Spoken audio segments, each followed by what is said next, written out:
Oi, turma do livro O Céu e o Inferno, Allan Kardec, capítulo 5, Purgatório.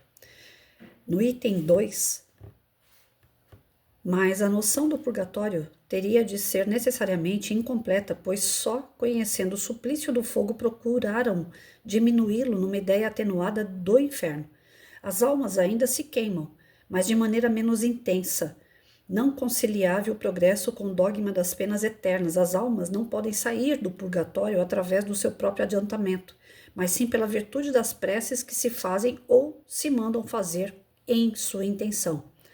Se a ideia inicial foi boa, não se deu o mesmo com as suas consequências, em razão dos abusos de que ela se tornou fonte. Em virtude das preces pagas, o purgatório se transformou numa mina mais produtiva que o inferno. Então, assim, para algumas religiões, e a gente sabe que ela está centrada muito na religião católica, né? Ele não cita exatamente a católica, mas a gente sabe que a prática de encomendar almas é muito da católica.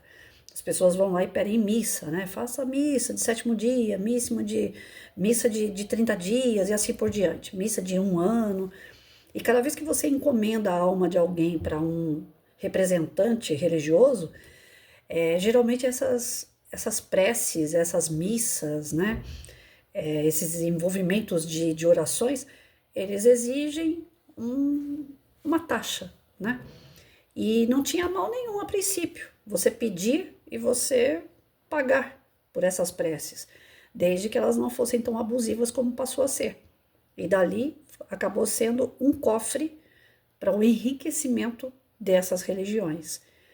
Aí o purgatório passou a ser um problema muito sério, né? Uma fonte de riqueza para determinada religião e não uma forma de você atenuar aqueles que você acredita que pode ter ido para o inferno porque era uma pessoa que não era tão boa, né?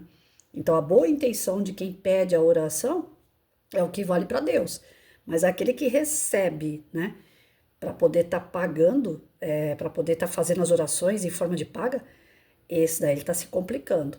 E para nós espíritas isso não faz o menor sentido, porque afinal de contas não é a oração apenas de pessoas que vai elevar o espírito do outro. Ele tem que fazer por merecer. Ele tem a parte meritória dele, ele tem que fazer a parte dele. A gente sempre fala, Deus faz a parte que lhe cabe, mas cada um de nós temos que fazer a nossa parte também. Então, é onde eu acredito, eu quando iniciei na doutrina espírita, foi aonde eu me apeguei mais. Porque eu falei, a minha felicidade e infelicidade não está na mão de ninguém, está na minha. A minha responsabilidade. Se eu não fizer as coisas certas, eu não avanço. Faz mais sentido para mim isso do que ter que pagar para alguém me avançar, né? A gente sabe que lá na obra do André Luiz, no Nosso Lar, o que salvou ele desse purgatório, né? Que a gente cita aqui, que é o umbral, né? A passagem de um local que é muito ruim, né? O que ajudou ele a sair dali foram as preces. A gente sabe que isso existe. A prece é um poderoso, né, remédio para uma série de coisas. Pode auxiliar, sim, na recuperação de uma pessoa, para tirar a pessoa de uma situação ruim, auxilia. Mas se a pessoa não tiver o despertar dela, de nada adianta. Então, pagar para que alguém saia do purgatório realmente não faz sentido algum. E algumas pessoas, algumas autoridades religiosas abusaram demais disso e a gente sabe que se enriqueceram dessa forma.